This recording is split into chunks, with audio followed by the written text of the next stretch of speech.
Our next guest is demanding someone at the agency be fired over all the failures. We have Oklahoma Senator Markwayne Mullin.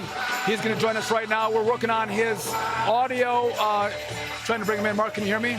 No, not really. I read your lips. All right. So we're talking about the Secret Service. And we had senators approach Cheadle on the floor at the convention. It looked like there were 4 or 5 questions on the conference call yesterday that not a lot of Republicans I'm were not able hearing to any ask. audio. What should happen with the Secret Service?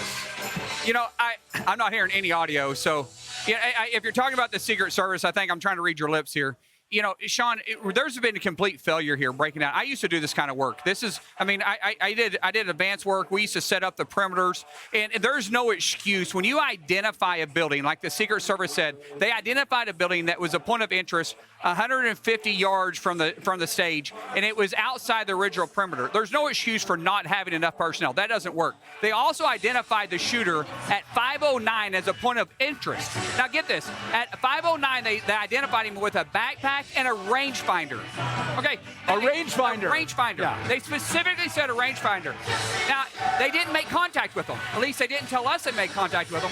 And then 19 minutes before the shooting took place, which means 9 minutes before President Trump took stage, they were actively looking for the guy.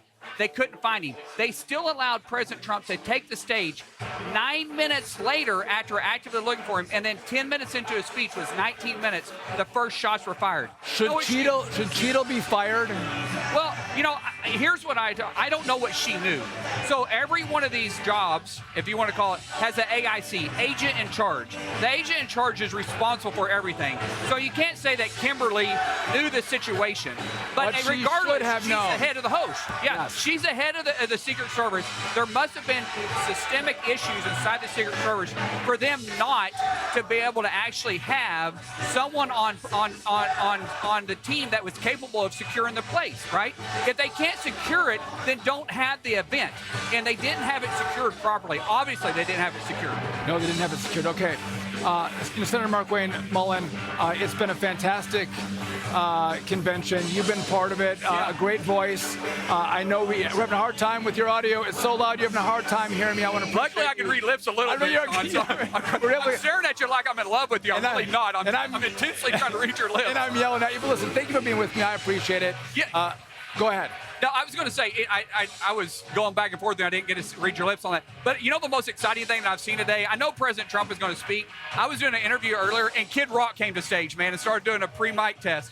I got so excited. I was like a little kid. I know I don't look like a Kid Rock fan, but I am. So read my lips. What is Trump going to say tonight? What message should he have? You know, he's going to be talking about unity. I talked to President Trump Sunday morning after the shooting, and the first thing he did is he showed a little humility by saying, God gave me grace, and that's why I'm still here. Then he made a joke about my ears. He said, I'm going to have ears like yours, you know, because my ears are jacked up, right, from wrestling.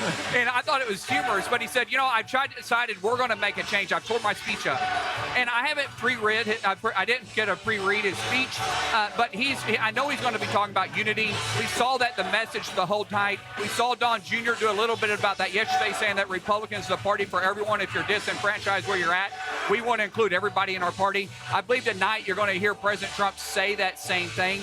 He is slightly changed. You don't go through a near-death experience like that, and it doesn't change you for a little bit. Some people cower down. You see President Trump, he's rising to the occasion. You know, if you're asking for unity, you have to lead with unity, and he's done it. He's brought in Nikki Haley, one of his arch enemies and opponents. He's brought her in, and that's a great sign for what he's going to say tonight. That's right. Hopefully that message will resonate with the American voter. Markwayne Mullin, thanks for being with me. Thanks for having me, Sean. Cage fighter. Always good to see you. Love him.